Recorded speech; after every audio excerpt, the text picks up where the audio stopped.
شهر رمضان الذي أنزل فيه القرآن هدى للناس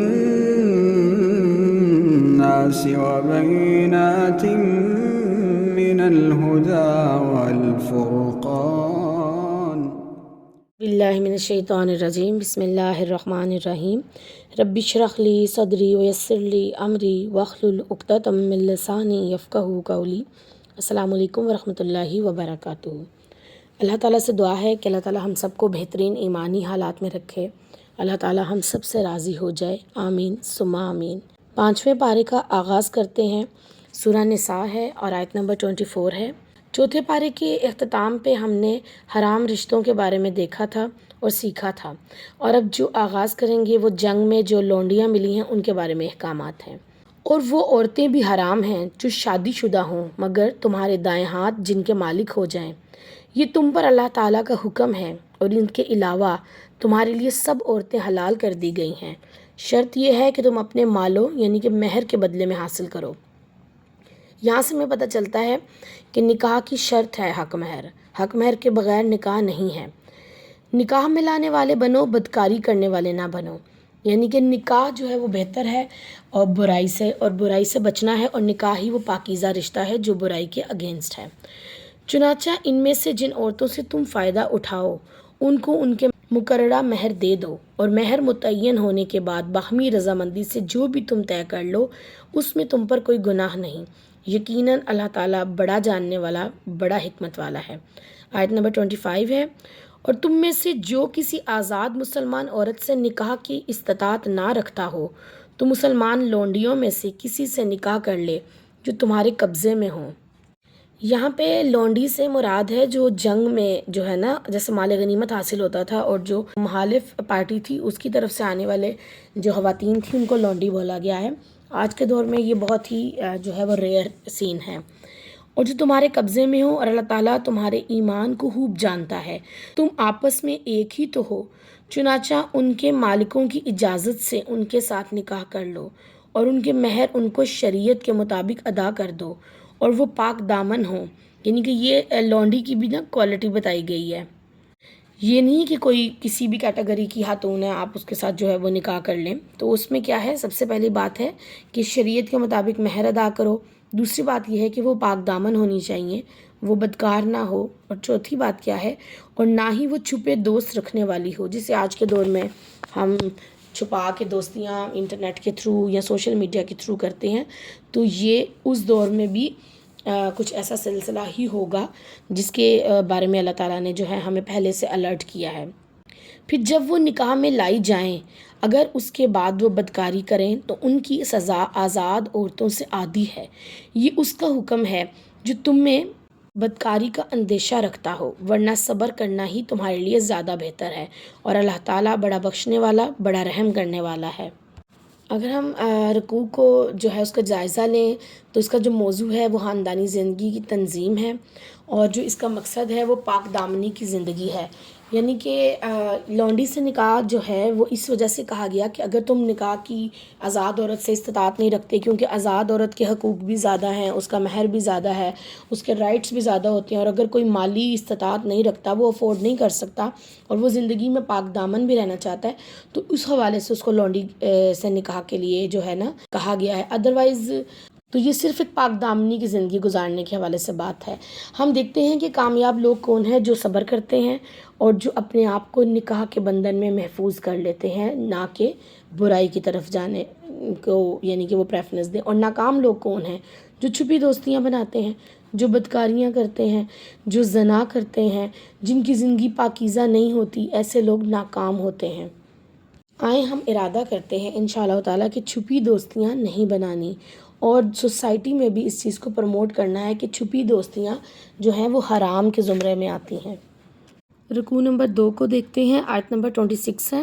اللہ تعالیٰ چاہتا ہے کہ تمہارے لیے واضح کر دے اور تمہیں ان کی راہوں پر چلائے جو تم سے پہلے تھے، اور تم پر توجہ فرمائے. اللہ تعالیٰ سب جاننے والا، خوب حکمت والا ہے.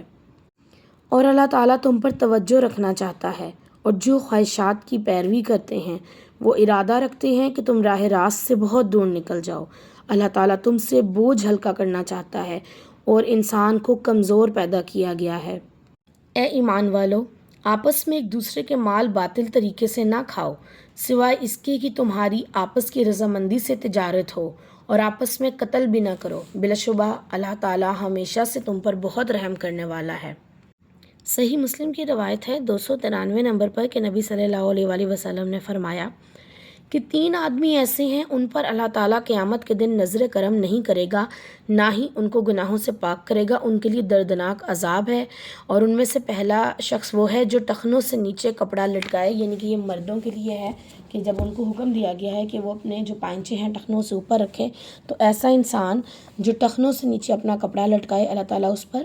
اپنی نظر کرم نہیں کریں گے۔ دوسرا جو صدقہ دے کر احسان جتلائے، اور تیسرا جو جھوٹی قسم کھا کر اپنا مال بیچے۔ تو یہ 3 جو ہیں وہ ایسے گناہ ہیں جن کے حوالے سے اللہ تعالیٰ کے نبی نے منع فرمایا ہے۔ پھر ہم دیکھتے ہیں کہ اس آیت میں بتایا گیا کہ آپس میں ایک دوسرے کے مال باطل طریقے سے نہ کھاؤ۔ تو باطل طریقے سے مال کھانے کے حوالے سے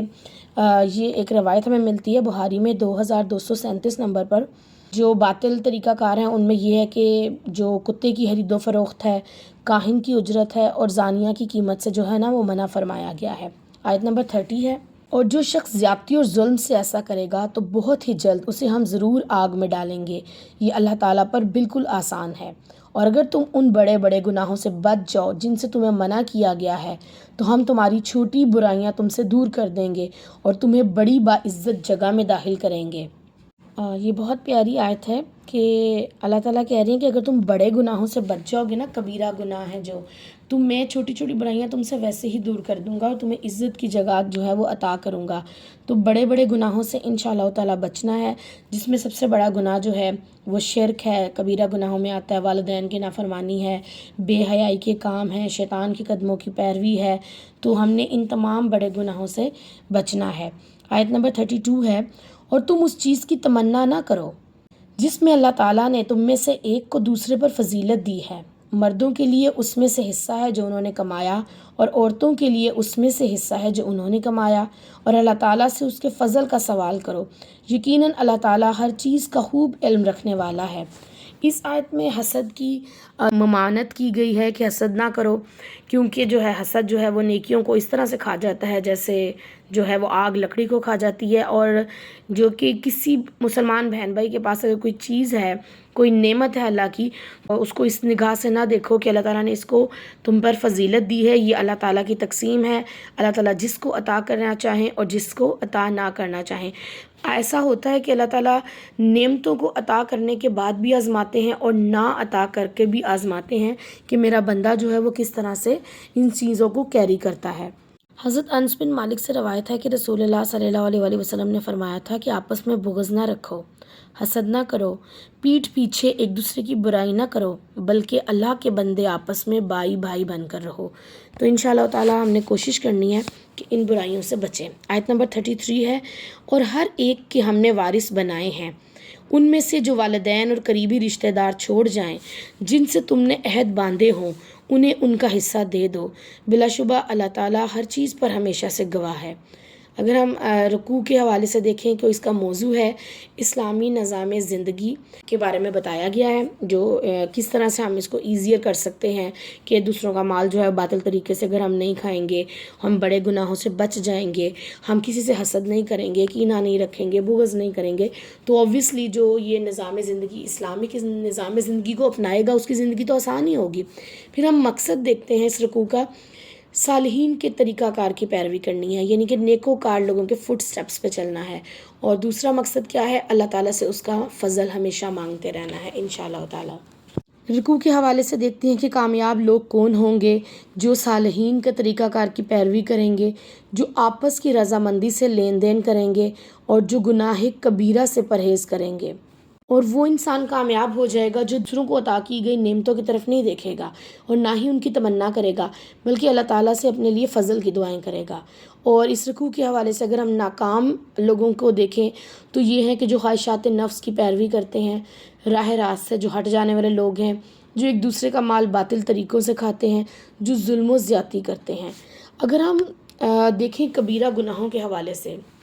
تو جیسے کہ میں نے پہلے بھی بتایا کہ سب سے بڑا اور کبیرہ گناہ جو ہے وہ اللہ تعالیٰ کے ساتھ کسی کو شریک ٹھہرانا ہے۔ اس کے بعد والدین کی نافرمانی بھی کبیرہ گناہوں میں آتی ہے۔ پھر جھوٹی گواہی دینا یا جھوٹی بات کہنا بھی کبیرہ گناہ میں آتا ہے، کہ جس کے بارے میں رسول اللہ صلی اللہ علیہ وآلہ وسلم نے فرمایا کہ آدمی کے جھوٹا ہونے کے لیے کافی ہے کہ وہ ہر سنی سنائی بات کو بلا تصدیق آگے پہنچائے۔ تو یہ بڑی جو ہے نا ڈرا دینے والی بات ہے۔ آج کل سوشل میڈیا کے دور میں ہم کیا کرتے ہیں، صرف ایک کلک، کوئی بھی پوسٹ کو دیکھتے ہیں، کوئی بھی حدیث دیکھتے ہیں، کوئی بھی اچھی بات دیکھتے ہیں، ہم تصدیق ہی نہیں کرتے، یا کوئی بھی خبر کسی کے حوالے سے، کوئی بری خبر، کوئی اچھی خبر، کہ وہ سچ بھی ہے کہ نہیں ہے، اور ہم آگے جو ہے اس کو فارورڈ کر دیتے ہیں۔ تو یہ معاملہ بڑا سخت ہے۔ ہمیشہ خبر کی تحقیق کریں، کسی سنی سنائی بات کو آگے دوسروں تک مت پہنچائیں جب تک کہ آپ اس کے بارے میں تحقیق نہ کر لیں۔ پھر جادو ٹونا وغیرہ کرنا جو ہے وہ بھی کبیرہ گناہ میں آتا ہے، اور کسی جان کو ناحق قتل کرنا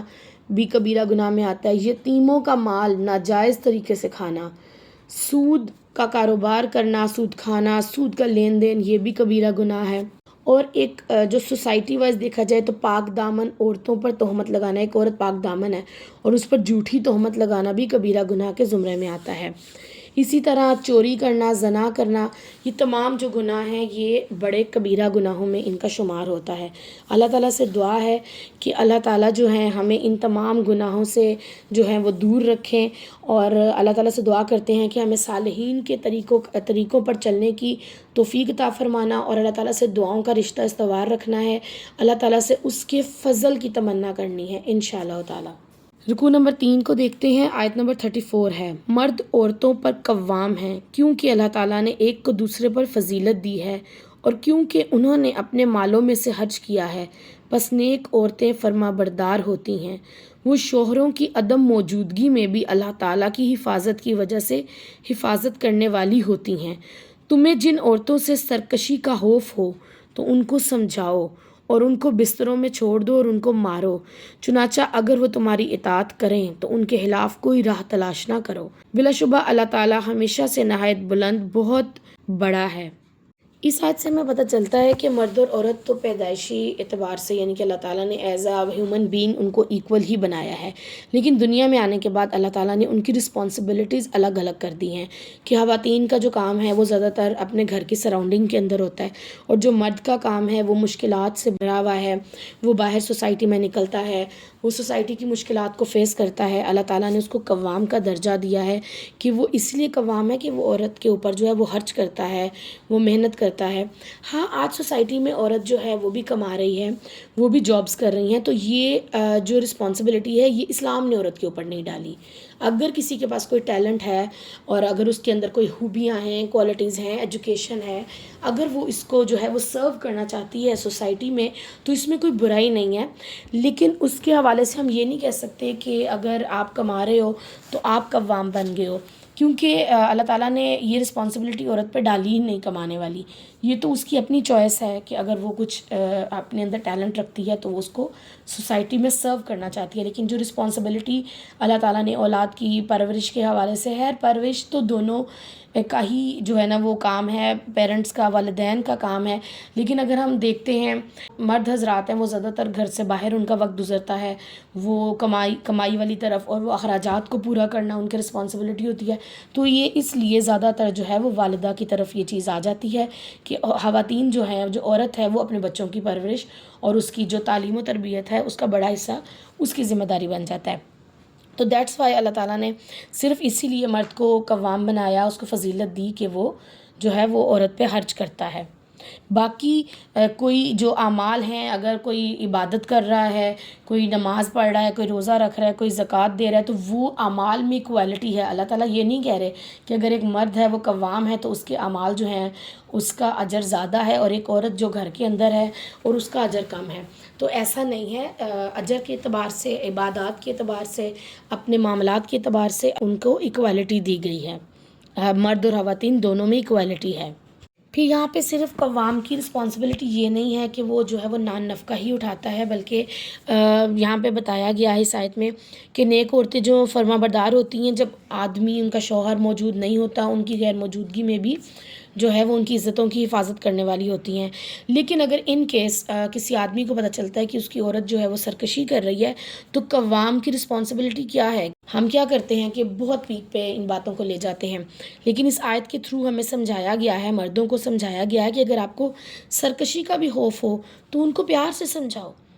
وہ بات نہیں مان رہی تو ان سے اپنا بستر الگ کر لو، اپنا روم الگ کر لو۔ لیکن اگر وہ دوبارہ سے اطاعت گزاری میں آ جاتی ہیں تو پھر ان پہ ٹونٹ کرنے کی کوئی راستہ نہ تلاش کرو، پھر ان کو برا بھلا نہ کہو۔ بحیثیت انسان کوئی اگر بھٹک جاتا ہے تو اللہ تعالیٰ نے بہت زیادہ اس میں جو ہے نا رشتوں میں نرمی رکھی ہوئی ہے اور بہت زیادہ احتیاط رکھا ہوا ہے۔ تو مرد اس لیے بھی قوام ہے کہ وہ عورت کے احساسات کی اس بات کا خیال رکھتا ہے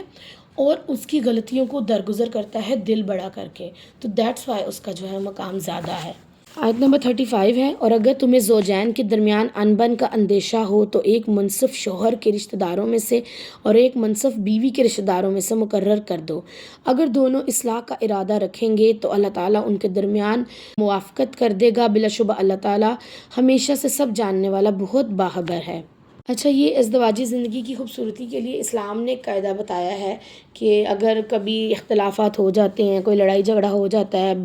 بحیثیت انسان، تو اس میں طریقہ کار کیا ہے کہ فوراً سے عدالت کا دروازہ نہیں کھٹکھٹا دینا۔ اس میں یہ ہے کہ آپ کے پیرنٹس جو ہیں وہ انوالو ہو جائیں اور وہ کوئی صلح صفائی کا معاملہ کر دیں۔ لیکن سم ٹائم ایسا ہوتا ہے کہ کچھ رشتہ دار یا کچھ لوگ ایسے ہوتے ہیں جو چاہتے ہی نہیں ہیں صلح ہو، تو اس کے حوالے سے پھر ہمیں یہ چوز کرنا ہے کہ کون جو ہے ایسا ہمارا ریلیٹیو ہوگا جو صلح کی طرف لے کے جائے گا معاملے کو، جو معاملے کو پھیلائے گا نہیں، جو معاملے کو سمیٹے گا۔ تو یہ اللہ تعالیٰ کا ایک طریقہ کار ہے جس میں اللہ تعالیٰ نے کہا کہ میں ضرور ان کے درمیان میں محبت اور رشتہ دوبارہ سے اسٹرانگ کر دوں گا، اور میں سب جانتا ہوں، مجھے سب خبر ہے، اور اللہ تعالیٰ کے طریقہ کار پہ جب چلیں گے تو انشاءاللہ تعالیٰ اس میں خیر ہی خیر ہوگی۔ آیت نمبر 36 ہے، اور اللہ تعالیٰ کی عبادت کرتے رہو اور اس کے ساتھ کسی کو شریک نہ بناؤ۔ والدین اور رشتہ داروں اور یتیموں اور مسکینوں اور رشتہ دار ہمسایوں اور اجنبی ہمسایوں اور دوستوں اور مسافروں اور غلاموں کے ساتھ احسان کا رویہ رکھو۔ یقیناً اللہ تعالیٰ تکبر کرنے والے، فخر کرنے والے سے محبت نہیں کرتا۔ اسی طرح ایک روایت ہے جس میں نبی صلی اللہ علیہ وآلہ وسلم نے فرمایا، وہ ایمان والا نہیں جس کے شر سے اس کا پڑوسی محفوظ نہ ہو۔ تو یعنی کہ پڑوسیوں کے بڑے حقوق ہیں، اور اس آیت میں تقریباً ہمیں 10 رشتوں کے حوالے سے جو ہے وہ بتایا گیا ہے کہ ان لوگوں کے اوپر احسان کرنا ہے۔ آیت نمبر 37 ہے، وہ لوگ جو کنجوسی کرتے ہیں اور لوگوں کو بھی کنجوسی کا حکم دیتے ہیں، اللہ تعالیٰ نے جو کچھ انہیں اپنے فضل سے دیا وہ اسے چھپاتے ہیں، ہم نے کافروں کے لیے ذلیل کرنے والا عذاب تیار کر رکھا ہے۔ یہ کنجوسی کے حوالے سے بات کی گئی ہے۔ اللہ تعالیٰ نے قرآن پاک میں فرمایا ہے، ہلاکت ہے، بربادی ہے اس شخص کے لیے جو مال گن گن کر اور جمع کر کر کے رکھتا ہے۔ تو مال کو نہ بہت زیادہ کنجوسی آپ نے کرنی ہے، نہ ہی بہت زیادہ فضول خرچی کرنی ہے، کیونکہ فضول خرچ کے بارے میں بھی یہ کہا گیا ہے کہ وہ شیطان کا دوست ہوتا ہے، وہ شیطان کا بھائی ہوتا ہے۔ میانہ روی رکھیں، اعتدال میں، اللہ کے راستے میں بھی خرچ کریں، اپنے رشتوں پہ بھی خرچ کریں، اپنے بیوی بچوں پہ خرچ کریں، اپنے بہن بھائیوں پہ، اپنے والدین پہ، اور اپنے جو رشتہ دار ہیں ان پہ بھی خرچ کریں، جیسا کہ ہم نے آیت نمبر 36 میں دیکھا۔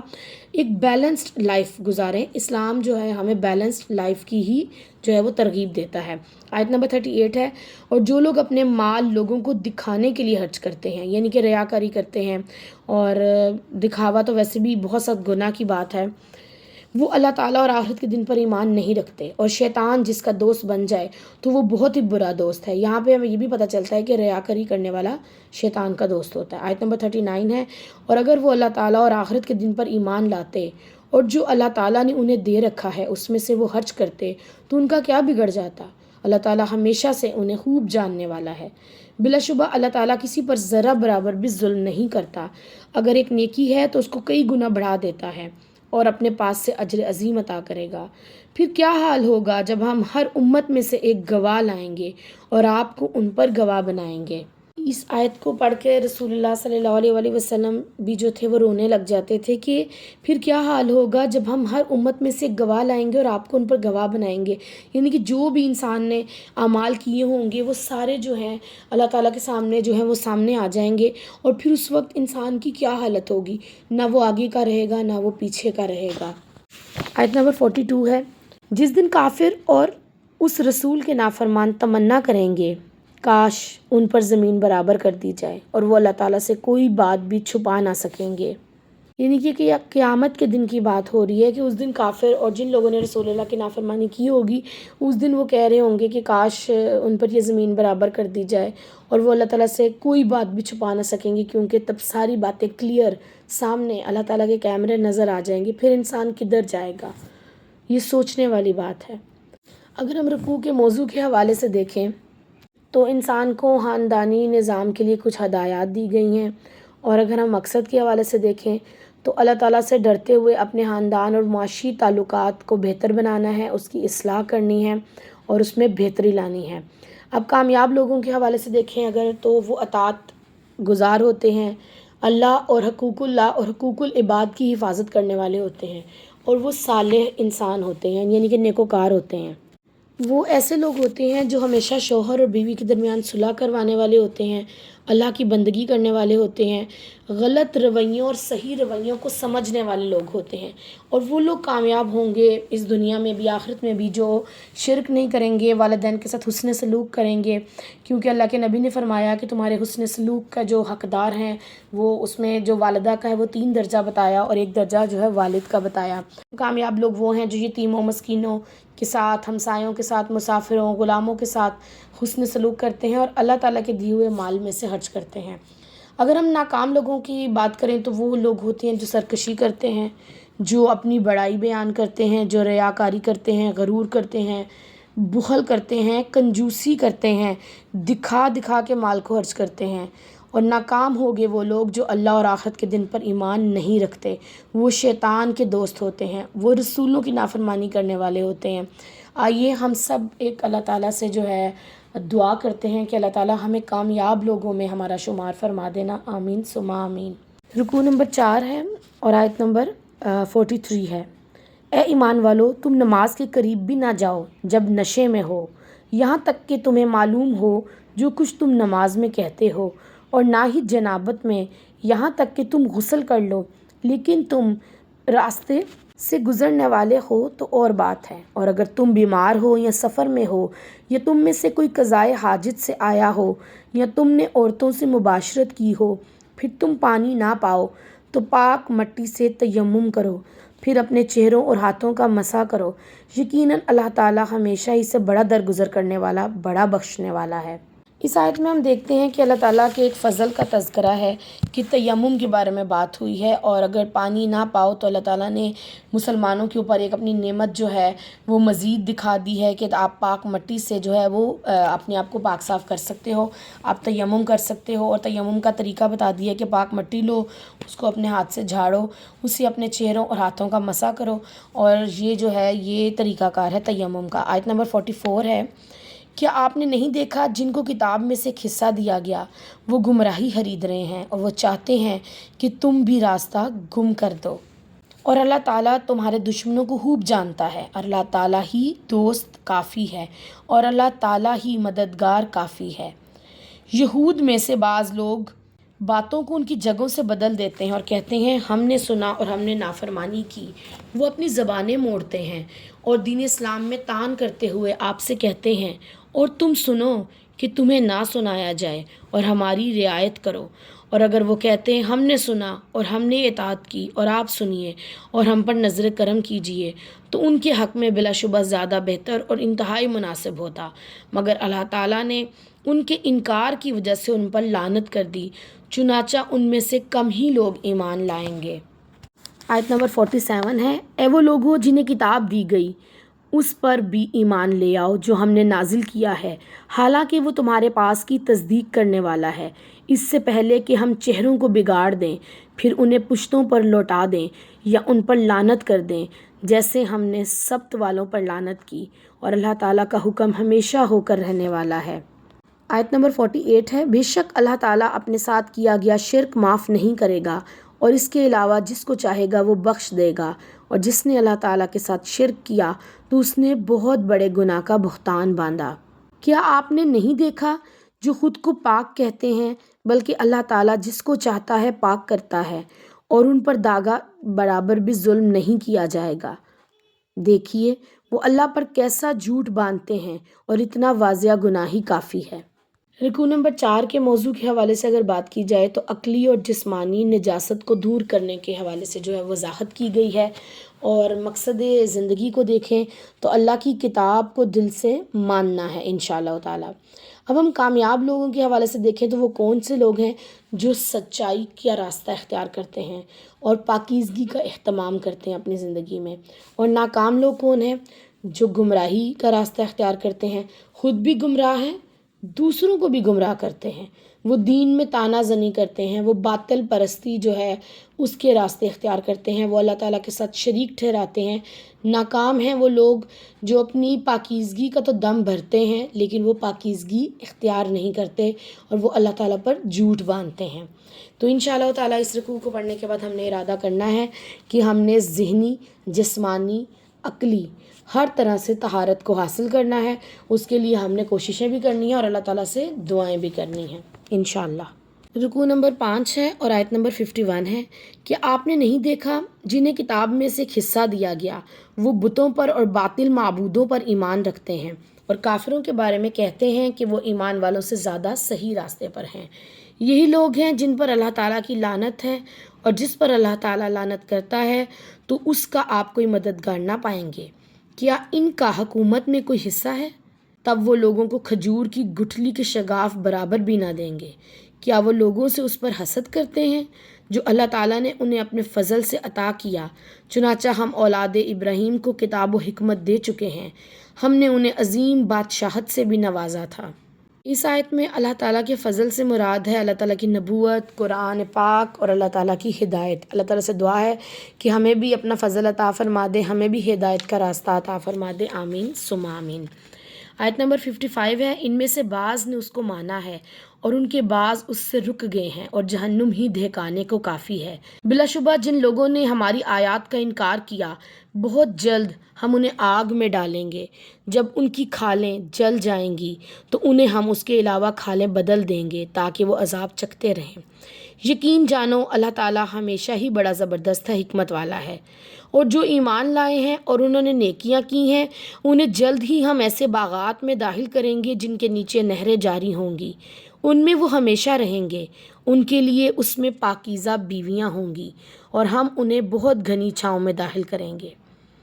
اللہ تعالیٰ تمہیں تاکیدی حکم دیتا ہے کہ امانتوں کو ان کے حقداروں کے سپرد کر دو، اور جب تم لوگوں کے درمیان فیصلہ کرو تو انصاف کے ساتھ فیصلہ کرو، یقیناً اللہ تعالیٰ بہت اچھی بات کی تمہیں نصیحت کرتا ہے۔ بلا شبہ اللہ تعالیٰ ہمیشہ ہی سے سب کی سننے والا، سب کو دیکھنے والا ہے۔ آیت نمبر 59 ہے، اے ایمان والو اللہ تعالیٰ کی اطاعت کرو اور اللہ تعالیٰ کے رسول کی اطاعت کرو، اور اپنے میں سے صاحب اختیار کی اطاعت کرو۔ چنانچہ اگر کسی شے پر تم آپس میں اختلاف کرو تو اس کو اللہ اور اس کے رسول کی طرف لوٹا دو، اگر تم اللہ تعالیٰ اور آخرت کے دن پر ایمان رکھتے ہو، یہ بہت ہی بہتر ہے اور ان انجام کے لحاظ سے بہت ہی اچھا ہے۔ رکوع کے حوالے سے اگر ہم موضوع کو دیکھیں تو امت مسلمہ کے فرائض بتائے گئے ہیں۔ وہ ایک حدیث ہے، ہمیں پتہ چلتی ہے کہ رسول اللہ صلی اللہ علیہ وسلم نے فرمایا کہ منافق کی 3 نشانیاں ہیں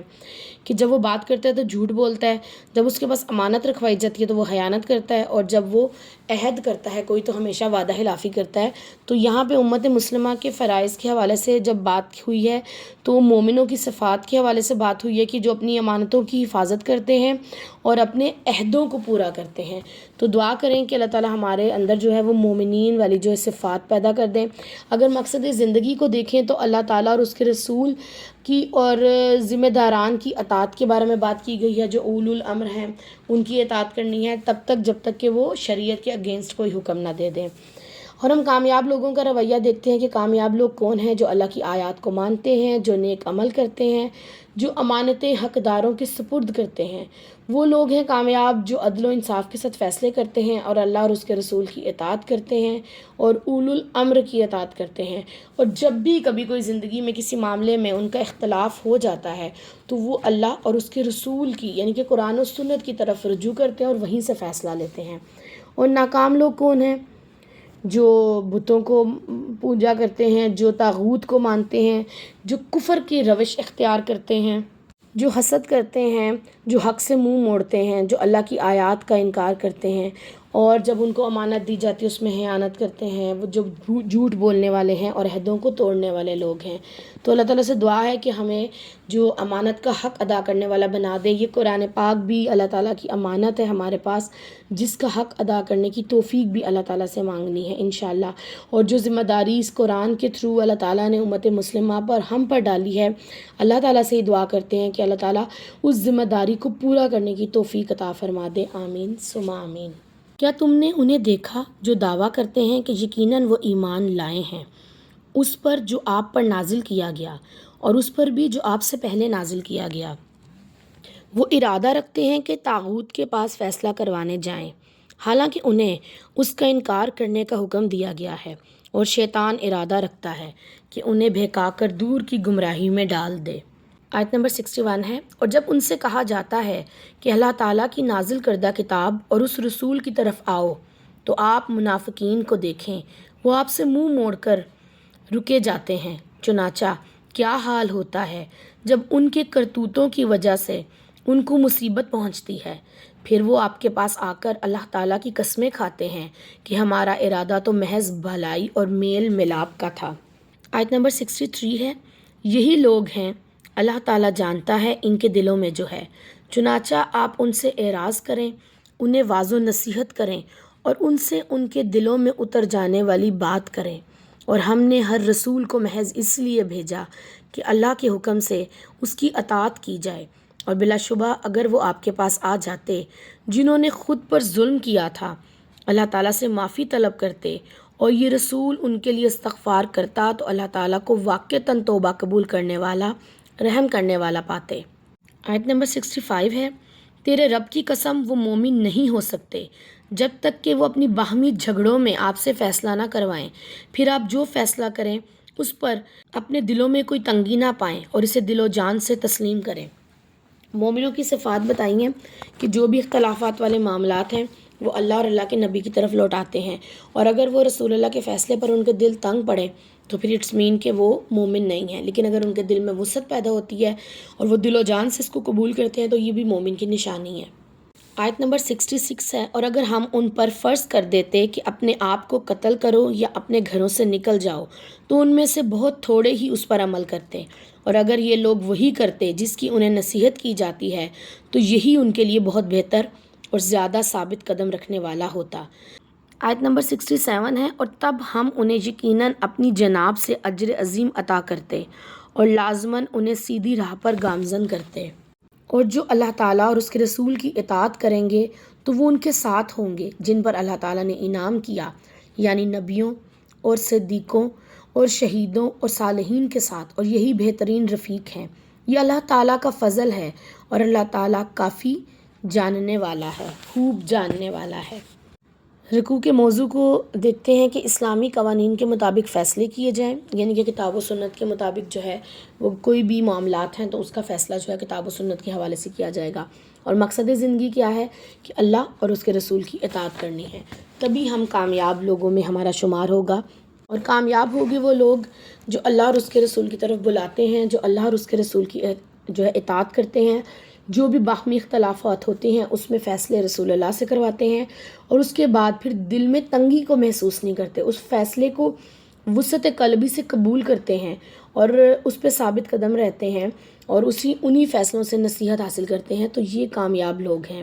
اور ناکام ہوگے وہ لوگ جو محض رسول اللہ سے محبت کا دعویٰ کرتے ہیں، لیکن جب ان پر کوئی مصیبت یا کوئی پرابلم آتی ہے، جو اختلافات آتے ہیں، وہ اس کو اپنے دل کے فیصلے جو ہے نا اس میں شامل کرتے ہیں، ان کو سنت کی طرف نہیں لوٹاتے۔ تو آئیں اللہ تعالیٰ سے دعا کرتے ہیں کہ اللہ تعالیٰ ہمارے دل کو وسعت دے دے قرآن پاک اور رسول اللہ کی سنت طریقوں کو سمجھنے میں اور اس کو اپنی زندگی میں شامل کرنے کے لیے، آمین ثم آمین۔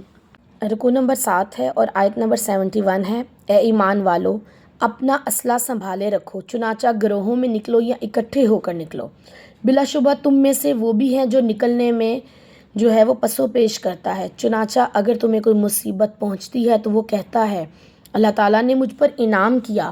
کیونکہ میں ان کے ساتھ موجود نہ تھا۔ اچھا، منافق کی نفاق کی ایک نشانی یہ بھی ہے کہ وہ جہاد سے جو ہے نا وہ کنی کتراتا ہے، اسے موت کا ڈر ہوتا ہے اور وہ دعوے تو بڑے بڑے کرتا ہے، لیکن جہاں کہیں جہاد کی بات آتی ہے تو وہ جو ہے نا وہ اپنے آپ کو پیچھے کر لیتا ہے۔ آیت نمبر 72 کو دیکھتے ہیں۔ اور اگر تمہیں اللہ تعالیٰ کے فضل سے فتح یا غنیمت مل جائے گی تو ضرور بضرور کہے گا گویا تمہارے اور اس کے درمیان کوئی تعلق ہے ہی نہیں، کاش میں بھی ان کے ساتھ ہوتا کہ میں بھی عظیم کامیابی حاصل کرتا۔ چنانچہ لازم ہے کہ اللہ تعالیٰ کی راہ میں وہ قتال کریں جو آخرت کے بدلے دنیا کی زندگی بیچ دیتے ہیں۔ جو اللہ تعالیٰ کے راستے میں قتال کرتا ہے پھر قتل کیا جاتا ہے یا غالب آ جاتا ہے تو جلد ہی ہم اسے اجر عظیم عطا فرمائیں گے۔ حضرت ابو ہریرہ رضی اللہ تعالیٰ عنہ سے روایت ہے کہ نبی صلی اللہ علیہ وسلم نے فرمایا، جنت میں 100 درجے ہیں جس کو اللہ تعالیٰ نے مجاہدین کے لیے اور فی سبیل اللہ یعنی کہ جو اللہ کے راستے میں جو ہے نا وہ کام کرتے ہیں ان کے لیے تیار کر رکھا ہے، اور اس کے ہر 2 درجوں میں زمین و آسمان کے جتنا فاصلہ ہے۔ تو فی سبیل اللہ میں بہت سی چیزیں آتی ہیں، حصول علم بھی آتا ہے، جہاد بھی آتا ہے، اللہ کے راستے میں نکلنا بھی آتا ہے۔ اللہ تعالیٰ سے دعا ہے کہ اللہ تعالیٰ ہمیں جہاد فی سبیل اللہ کی توفیق عطا فرمائے۔ آیت نمبر 75 ہے، اور تمہیں کیا ہے کہ تم اللہ تعالیٰ کی راہ میں کمزور مردوں اور عورتوں اور بچوں کے لیے لڑتے نہیں ہو، جو کہتے ہیں اے ہمارے رب ہمیں اس بستی سے نکال جس کے باشندے ظالم ہیں، اور ہمارے لیے اپنے پاس سے کوئی حمایتی پیدا کر اور ہمارے لیے اپنے پاس سے کوئی مددگار بنا دے۔ آیت نمبر 76 ہے، جو لوگ ایمان لائے ہیں وہ اللہ کے راہ میں لڑتے ہیں، اور جو لوگ کافر ہیں وہ طاغوت کی راہ میں قتال کرتے ہیں۔ چنانچہ تم شیطان کے ساتھیوں سے لڑو، بلا شبہ شیطان کی چال بہت ہی کمزور رہی ہے۔ رسول اللہ صلی اللہ علیہ وسلم کا فرمان ہے، جو کوئی دنیا میں کسی کی تنگی دور کرے گا تو اللہ تعالیٰ اس کی آخرت میں تنگی کو دور کر دیں گے۔ یعنی کہ آج دنیا میں ہم آسانیاں بانٹیں گے لوگوں کے لیے اور اللہ تعالیٰ کے راستے پہ چلتے ہوئے دوسرے لوگوں کے لیے آسانیاں کریں گے تو اللہ تعالیٰ کل قیامت کے دن ہمارے لیے آسانیاں فرما دیں گے۔ رکوع کے موضوع کے حوالے سے اگر ہم دیکھیں تو دشمن کے مقابلے کی جو ہے وہ زبانی تربیت دی گئی ہے کہ کس طرح سے آپ دشمن کا مقابلہ کر سکتے ہو، تو اس کے لیے سب سے پہلے آپ کا ایمان کا مضبوط ہونا ضروری ہے، اللہ کی رسی کو پکڑنا ضروری ہے مضبوطی سے، اور پھر تفرقہ بازی نہیں کرنی، رسول اللہ کی سنت کو تھامنا ضروری ہے۔ جب ایمان مضبوط ہوگا تو دشمن سے لڑنے کی کیپیسٹی بھی زیادہ ہو جائے گی۔ مقصد زندگی کو دیکھتے ہیں کہ آخرت کے لیے دنیا کو فروخت جو ہے وہ کرنا ہے۔ کیوں کرنا ہے؟ کہ دنیا کے بدلے ہم نے آخرت کو لینا ہے، کہ دنیا میں ہم نے اپنے کمفرٹ زون کو سے نکلنا ہے، دنیا کی آسائشوں کو بیچنا ہے آخرت کے بدلے میں۔ آخرت کے لیے انشاءاللہ تعالی ہم نے کام کرنے سیکھنے ہیں۔ کامیاب لوگ کون ہیں؟ جو ہر وقت اللہ تعالیٰ کے راستے میں جہاد کے لیے تیار رہتے ہیں، ذہنی اور جسمانی طور پر۔ کامیاب لوگ کون ہوتے ہیں؟ وہ ہوتے ہیں جو آخرت کے بدلے دنیا کی زندگی کو فروخت کرنے کا حوصلہ رکھتے ہیں۔ وہ اللہ کے راستے میں جہاد کرتے ہیں، پھر اللہ کے راستے میں شہید ہونے کی تمنا کرتے ہیں اور شیطان کے ساتھیوں سے لڑتے ہیں۔ اور ناکام لوگ ہیں وہ لوگ جو جہاد سے جی چڑاتے ہیں، جو طاغوت کے راستے پہ چلتے ہیں، صرف جو ہے دنیا کو خریدنا چاہتے ہیں، انہیں آخرت سے کوئی لینا دینا نہیں ہوتا۔ آئیے اس رکوع کو پڑھنے کے بعد ہم ارادہ کرتے ہیں کہ ہم نے اس فانی دنیا کی حقیقت کو سمجھنا ہے اور آخرت کی بہتری کے لیے انشاءاللہ تعالیٰ کام کرنا ہے۔ رکوع نمبر 8 کو دیکھتے ہیں اور آیت ہے 77۔ کیا آپ نے انہیں دیکھا جن سے کہا گیا تھا کہ اپنے ہاتھوں کو روکے رکھو اور نماز قائم کرو اور زکوٰۃ ادا کرو؟ پس جب ان پر قتال فرض ہوا تو اسی وقت ان میں سے ایک گروہ انسانوں سے ایسے ڈرنے لگا جیسے اللہ تعالیٰ کا ڈر ہو یا اس سے بھی زیادہ ڈر، اور انہوں نے کہا اے ہمارے رب تو نے ہم پر قتال کیوں فرض کیا؟ کیوں نہیں ہمیں تھوڑے وقت تک مؤخر کر دیا؟ آپ کہہ دیں کہ دنیا کا فائدہ بہت ہی کم ہے اور آخرت اسی کے لیے بہت ہی بہتر ہے جو اللہ تعالیٰ سے ڈرتا ہے، اور تمہارے ساتھ ذرا بھی ظلم نہیں ہوگا۔ تم جہاں بھی ہوگے موت تمہیں پہنچ ہی جائے گی، چنانچہ تم مضبوط کلوں میں ہو، اور اگر انہیں کوئی بھلائی پہنچتی ہے تو وہ کہتے ہیں یہ اللہ تعالیٰ کی طرف سے ہے، اور اگر انہیں کوئی تکلیف پہنچتی ہے تو کہتے ہیں یہ تمہاری طرف سے ہے۔ آپ کہہ دیں سب اللہ ہی کی طرف سے ہے، چنانچہ انہیں کیا ہو گیا ہے کہ کوئی بات سمجھنے کے قریب بھی نہیں آتے۔ آپ کو جو بھی بھلائی ملتی ہے اللہ تعالیٰ کی طرف سے ہے، اور آپ کو جو بھی تکلیف پہنچتی ہے وہ تمہاری اپنی طرف سے ہے۔ ہم نے آپ کو لوگوں کے لیے پیغمبر بنا کر بھیجا ہے، اور اللہ تعالیٰ ہی گواہ کافی ہے۔ اور جس نے رسول کی اطاعت کی اس نے حقیقتاً اللہ تعالیٰ کی اطاعت کی، اور جس نے منہ موڑا تو ہم نے ان پر آپ کو نگران بنا کر نہیں بھیجا۔ اللہ کے نبی فرماتے ہیں کہ میری ساری امت جنت میں جائے گی سوائے ان لوگوں کے جنہوں نے میری اطاعت سے انکار کیا ہوگا۔ اور یہاں پہ اللہ تعالیٰ بار بار اس چیز کو واضح کر رہے ہیں کہ ایسے لوگ جو پہلے کہتے ہیں کہ قتال اور جنگ ہونی چاہیے، اور جب جنگ ان کے سامنے آتی ہے تو وہ فوراً سے جو ہے نا وہ پلٹ جاتے ہیں اور وہ کہتے ہیں ہمارے اوپر ظلم و زیادتی ہوئی ہے۔ اور اللہ تعالیٰ فرما رہے ہیں کہ تم مضبوط کلوں میں بھی ہوگے نا تو جو تقدیر میں موت کا وقت لکھا ہے نا، موت تبھی آنی ہے، پھر آپ چاہے میدان جنگ میں ہیں یا اپنے گھروں میں بیٹھے ہیں۔ اور اللہ تعالیٰ نے واضح کر دیا کہ جو بھی بھلائیاں تمہیں ملتی ہیں نا دنیا اور آخرت کی، وہ اللہ کے فضل سے ملتی ہیں، لیکن جو بھی تکالیف تم کو پہنچتی ہیں وہ تمہارے اپنے اعمال کی وجہ سے پہنچتی ہیں۔ اور حقیقت بات بھی یہ ہے کہ جس نے اللہ تعالیٰ کے نبی کی اطاعت کی وہ کامیابی کے راستے پہ چلا، اور جو اطاعت رسول سے منہ موڑ گیا اس نے اپنے لیے ناکامی کی زندگی کو پسند کر لیا۔ آیت نمبر 81 ہے، اور وہ کہتے ہیں ہماری اطاعت ہے، پھر جب وہ آپ کے پاس سے جاتے ہیں تو ان میں سے ایک گروہ رات کو آپ کے بات کے خلاف مشورہ کرتا ہے۔ اللہ تعالیٰ لکھ دیتا ہے جو وہ رات کو آپس میں مشورے کرتے ہیں، چنانچہ آپ ان سے اعراض کریں اور اللہ تعالیٰ پر توکل کریں، اللہ تعالیٰ ہی کارساز کافی ہے۔ کیا وہ قرآن پر غور و فکر نہیں کرتے؟ اور اگر وہ غیر اللہ کے پاس سے ہوتا تو اس میں وہ بہت زیادہ اختلافات پاتے۔ آیت نمبر 83 میں بھی اسی حوالے سے بات کی گئی ہے کہ حضرت ابو ہریرہ رضی اللہ تعالیٰ عنہ سے روایت ہے کہ رسول اللہ نے فرمایا آدمی کے جھوٹا ہونے کے لیے کافی ہے کہ وہ سنی سنائی بات پر یقین کرے اور اس کو پھیلا دے۔ تو آیت نمبر 83 میں اللہ تعالیٰ فرما رہے ہیں اور جب ان کو امن کی یا خوف کی کوئی خبر آتی ہے تو اسے مشہور کر دیتے ہیں، اور اگر وہ اسے رسول تک یا اپنے میں سے ذمہ دار اصحاب تک پہنچاتے کہ ان کے علم میں یہ آتی جو اس سے صحیح نتیجہ اخذ کر سکیں، یعنی کہ ان کو چاہیے تھا کہ وہ جو ہے صاحب اقتدار لوگوں تک اور رسول تک ان خبروں کو پہنچاتے تاکہ وہ ان کو بتاتے کہ یہ بات ٹھیک ہے یا غلط ہے، اور اگر تم پر اللہ کا فضل اور اس کی رحمت نہ ہوتی تو بہت ہی کم لوگوں کے سوا تم سب شیطان کے پیچھے لگ جاتے۔ آیت نمبر 84 ہے، چنانچہ تم اللہ تعالیٰ کی راہ میں لڑو، آپ پر اپنی جان کے سوا کسی کی ذمہ داری نہیں، اور مومنوں کو آپ رغبت دلاتے رہیں، قریب ہے اللہ تعالیٰ کافروں کا زور توڑ دے گا، اور اللہ تعالیٰ بہت سخت لڑائی کرنے والا اور بہت سخت سزا دینے والا ہے۔ جو شخص بھلائی کی سفارش کرے گا تو اس کے لیے بھی اس میں حصہ ہے، اور جو برائی کی سفارش کرے گا تو اس میں اس کا بھی حصہ ہوگا، اور اللہ تعالیٰ ہمیشہ سے ہر چیز پر نگران ہے۔ اور جب تمہیں سلام کیا جائے تو تم اس سے بہتر جواب دو یا اتنا ہی لوٹا دو، یقیناً اللہ تعالیٰ ہر چیز کا خوب حساب رکھنے والا ہے۔ اللہ تعالیٰ وہ ہے جس کے سوا کوئی معبود نہیں، وہ تم سب کو قیامت کے دن ضرور بضرور جمع کرے گا جس میں کوئی شک و شبہ نہیں۔ اللہ تعالیٰ سے بڑھ کر بات میں سچا اور کون ہو سکتا ہے۔ یہاں پر سلام کے حوالے سے بات ہوئی ہے تو مسلمان پر جو 5 حق ہیں نا، ان میں سب سے پہلا حق ہے کہ ایک مسلمان دوسرے کو سلام کرے اور اس کا جواب دے۔ دوسرا حق ہے کہ جب وہ چھینک اس کو آئے تو اس کی چھینک کا جواب دیا جائے۔ تیسرا حق ہے کہ جب وہ اس کو جائز کام کی دعوت دے تو اسے قبول کرے، اور چوتھا حق ہے کہ اگر ایک مسلمان بیمار ہو جائے تو دوسرا جو مسلمان بھائی ہے وہ اس کی عیادت کو جائے، اور 5واں حق یہ ہے کہ جب وہ وفات پا جائے تو اس کے نماز جنازہ میں شرکت کرے۔ اسے بخاری اور مسلم دونوں نے اس روایت کو بیان کیا ہے۔ اگر ہم رکوع کے موضوع کی طرف آئیں تو موضوع یہی ہے کہ اللہ تعالیٰ ہی سب کی، اپنے بندوں کی، انسانوں کی تربیت کرنے والا ہے، اور مقصد کے حوالے سے اگر ہم دیکھیں تو مقصد یہی ہے اللہ اور اس کے رسول کی اطاعت کرنا۔ کامیاب لوگ کون ہوں گے اس رکوع کے حوالے سے اگر ہم بات کریں تو جو نماز کو قائم کرتے ہیں، زکوٰۃ ادا کرتے ہیں، اللہ کا خوف رکھتے ہیں، اللہ اور اس کے رسول کی اطاعت کرتے ہیں، بھروسہ بھی اللہ پہ رکھتے ہیں، قرآن پر غور و فکر کرتے ہیں، اور سنی سنائی باتوں پر یقین نہیں کرتے بلکہ اپنی خبروں کو جو ذمہ داران ہیں ان تک پہنچاتے ہیں تاکہ وہ باتوں کا صحیح طور پر نتیجہ جو ہے وہ نکال کر سامنے رکھ سکیں۔ کامیاب ہیں وہ لوگ جو اللہ تعالیٰ کی راہ میں لڑتے ہیں اور اہل ایمان کا جو ہے وہ ساتھ دیتے ہیں۔ کامیاب ہیں وہ لوگ جو ایک دوسرے کو سلام کرتے ہیں، سلام کا اچھا جواب دیتے ہیں، اور بھلائی کے لیے جو ہے وہ راستے ہموار کرتے ہیں اور سفارش کرتے ہیں۔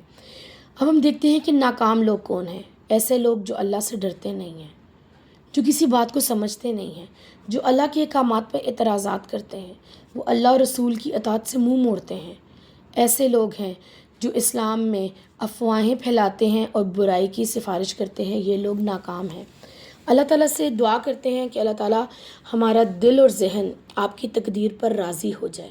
ہمیں یہ سکھا دیں کہ ہم غیر ذمہ دارانہ گفتگو سے بچیں، افواہیں پھیلانے سے گریز کریں اور سچائی کی بات کو تصدیق کر کے آگے پہنچائیں.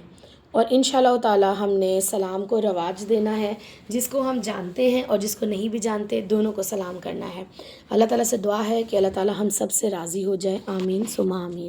نمبر 9 کو دیکھتے ہیں. آیت نمبر 88 ہے. پھر تمہیں کیا ہو گیا ہے کہ منافقین کے بارے میں 2 گروہ بن رہے ہو، حالانکہ اللہ تعالیٰ نے ان کے اعمال کی وجہ سے انہیں اوندھا دیا ہے. کیا تم ارادہ رکھتے ہو کہ انہیں ہدایت دو جنہیں اللہ تعالیٰ نے گمراہ کیا ہے؟ اور جس کو اللہ تعالیٰ گمراہ کر دیں پھر اس کے لیے آپ کوئی راستہ نہیں پائیں گے. وہ چاہتے ہیں جیسے انہوں نے انکار کیا ہے، کاش تم بھی انکار کر دو کہ تم سب برابر ہو جاؤ. چنانچہ ان میں سے تم کسی کو دوست نہ بناؤ جب تک وہ اللہ کی راہ میں ہجرت نہ کریں. بس اگر وہ منہ موڑیں تو جہاں بھی تم ان کو پاؤ انہیں پکڑو اور قتل کر دو، اور ان میں سے کسی کو دوست اور مددگار نہ بناؤ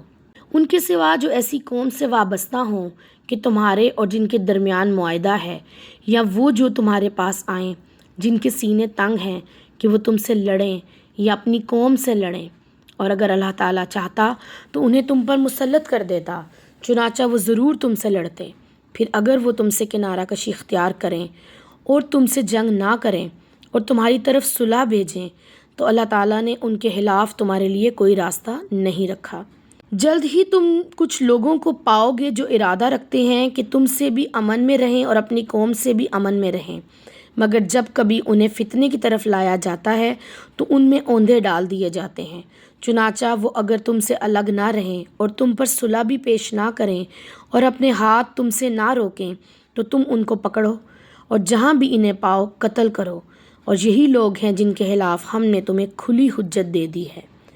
رکوع کے حوالے سے دیکھتے ہیں کہ اس کا جو موضوع ہے اسلام کا قانون جو ہے وہ بتایا گیا ہے، اور مقصد ہے کہ اللہ تعالیٰ کی رہنمائی پر چلنا ہے. کامیاب ہوگے وہ لوگ جو صلح صفائی کرتے ہیں اور منافقوں کو اپنا دوست اور مددگار نہیں بناتے، اور ناکام ہیں وہ لوگ جو برائیاں کرتے ہیں اور کافروں کو اپنا دوست بناتے ہیں، ہجرت کرنا نہیں چاہتے اور فتنے و فساد جو ہے وہ اس میں انوالو رہتے ہیں. اللہ تعالیٰ سے دعا کرتے ہیں کہ اسلام کے بارے میں ہمارا جو موقف ہے اس کو درست فرما دیں، مضبوط کر دیں، ہمارے سینے کو دین اسلام کے لیے کھول دیں. آمین ثم آمین. رکوع نمبر 10 ہے اور آیت نمبر ہے 92. کسی مومن کے لیے کسی مومن کو قتل کرنا زیبا نہیں مگر غلطی ہے، اور جو کسی مومن کو غلطی سے قتل کرے گا تو ایک مومن غلام آزاد کرنا ہے اور مقتول کے وارثوں کو خون بہا ادا کرنا ہے، مگر یہ کہ وہ معاف کر دیں. سو اگر مقتول ایسی قوم سے تھا جو تمہاری دشمن ہے حالانکہ وہ خود مومن تھا تو ایک مسلمان غلام کو آزاد کرنا ہے. اور اگر وہ ایسی قوم سے تھا جس کے تمہارے درمیان معاہدہ ہو چکا تو اس کے وارثوں کو خون بہا ادا کرنا اور ایک مسلمان غلام کو آزاد کرنا ہے. چنانچہ جو غلام نہ پائے اس پر 2 مہینے لگاتار روزے رکھنا ہے. اللہ تعالیٰ سے توبہ کے لیے ہیں اور اللہ تعالیٰ خوب جاننے والا بڑا حکمت والا ہے. آیت نمبر 93 ہے. اور جو شخص کسی مومن کو جان بوجھ کر قتل کرے گا اس کی سزا جہنم ہے جس میں وہ ہمیشہ رہنے والا ہوگا، اور اس پر اللہ تعالیٰ کا غضب اور اس کی لعنت ہوگی، اور اللہ تعالیٰ نے اس کے لیے بہت بڑا عذاب تیار کر رکھا ہے. اے مومنو، جب تم اللہ تعالیٰ کی راہ میں جہاد میں نکلو تو تحقیق کر لیا کرو، اور جو تمہیں سلام پیش کرتا ہے اس سے یہ مت کہو کہ وہ ایمان والا نہیں ہے.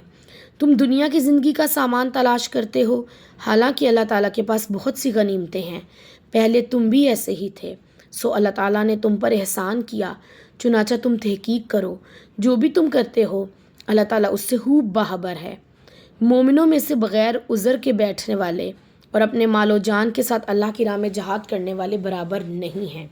اللہ تعالیٰ نے بیٹھنے والوں پر اپنی مال و جان اور سے جہاد کرنے والوں کو درجوں میں فضیلت سے نوازا ہے، اور ہر ایک سے اللہ تعالیٰ نے بھلائی کا وعدہ فرمایا ہے. اور اللہ تعالیٰ نے مجاہدوں کو گھروں میں بیٹھ رہنے والوں پر اجر عظیم میں فضیلت عطا کی ہے. ان آیات میں جہاد کے بارے میں بات ہو رہی ہے، اور جو ہے اللہ تعالیٰ نے فرما دیا کہ جو گھر میں بیٹھے رہتے ہیں اور جو میدان جنگ میں نکلتے ہیں وہ کبھی بھی برابر نہیں ہو سکتے، اور نہ ہی ان کے اجر و ثواب کبھی برابر ہو سکتے ہیں. اور درجات میں بھی اور مغفرت میں بھی اور رحمت میں بھی اللہ تعالیٰ ہمیشہ سے بڑا معاف کرنے والا، بڑا رحم کرنے والا ہے۔ اگر ہم موضوع کو دیکھیں رکوع نمبر 10 کے، تو اس کا موضوع بھی اسلام کا قانون ہی ہے، اور مقصد کو دیکھیں تو اللہ کی راہ میں جان و مال سے جہاد کرنا جو ہے مقصد ہے۔ وہ لوگ سوسائٹی میں دنیا اور آخرت میں کامیاب ہیں جو اللہ کے راستے میں جہاد کرتے ہیں، جنہیں دوست اور دشمن کی پہچان ہو جاتی ہے، جو انسانوں کے بارے میں تحقیق کے بعد نتیجے پہ پہنچتے ہیں، یوں سنی سنی باتوں پر یقین نہیں کرتے، جو اپنی گناہوں کی توبہ کرتے ہیں۔ اور ناکام لوگ وہ ہیں جو ایک مسلمان کو بغیر کسی حق کے جو ہے نا وہ قتل کرتے ہیں، اور بغیر کسی عذر کے اللہ تعالیٰ کے کاموں کو چھوڑتے ہیں اور اپنے گھروں میں بیٹھے رہ جاتے ہیں۔ اللہ تعالیٰ سے دعا کرتے ہیں کہ اللہ تعالیٰ کی راہ میں اللہ تعالیٰ ہمیں توفیق دے اپنی مال سے، اپنے جان سے جہاد کرنے کی، اور اللہ تعالیٰ ہمیں توفیق دے برائی کے خلاف جو ہے وہ لڑنے کی اور معاشرے میں بہتری پیدا کرنے کی، آمین۔ رکوع نمبر 11 کو دیکھتے ہیں۔ بلا شبہ جو اپنی جانوں پر ظلم کرنے والے تھے ان کی روحیں فرشتے قبض کرتے ہیں، ان سے کہتے ہیں تم کس حال میں تھے؟ وہ جواب دیتے ہیں